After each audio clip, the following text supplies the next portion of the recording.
This is the first physical meeting of the Presidential Health Reform Committee, chaired by the Vice President, Professor Yemi Osinbajo. The committee is tasked with a review of all healthcare reforms adopted in the past 2 decades, alongside the lessons learned, and factored them into the development of a new health sector reform program. The challenges facing the sector are not lost on the Minister of Health. My estimate is that about 50% of Nigerians, or perhaps going to 60%, are not connected to the health system of any type. And if they do, they get poor quality of service, or they face financial ruin in the course of obtaining health care.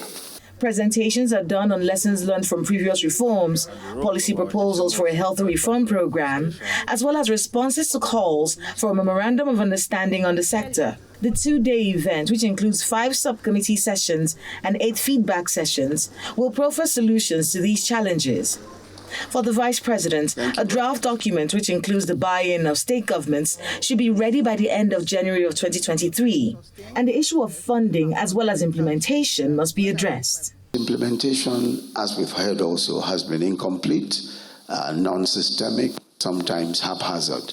And it's estimated that we require between $4 billion per annum, that's US dollars, to about $4.5 billion. To be able to achieve universal health coverage. But with our annual population growth rate, that figure can only go higher. So any reform without the full participation of the states, of course, will fall short of a national health reform effort. So this is why it's so important. States are involved at every stage. A number of issues with Nigeria's healthcare sector have been identified at this particular summit, and more will be identified in the next few days.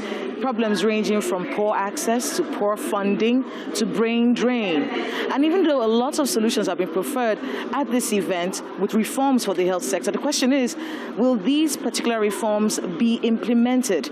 The Vice President in his speech says that this time the reforms that are being preferred at this particular reform session will be implemented and will be made public for everyone to be a part of it. He's also asking for the buy-in of state governments to make sure that this is actually a national reform. Kayla Megwa, Channels Television News.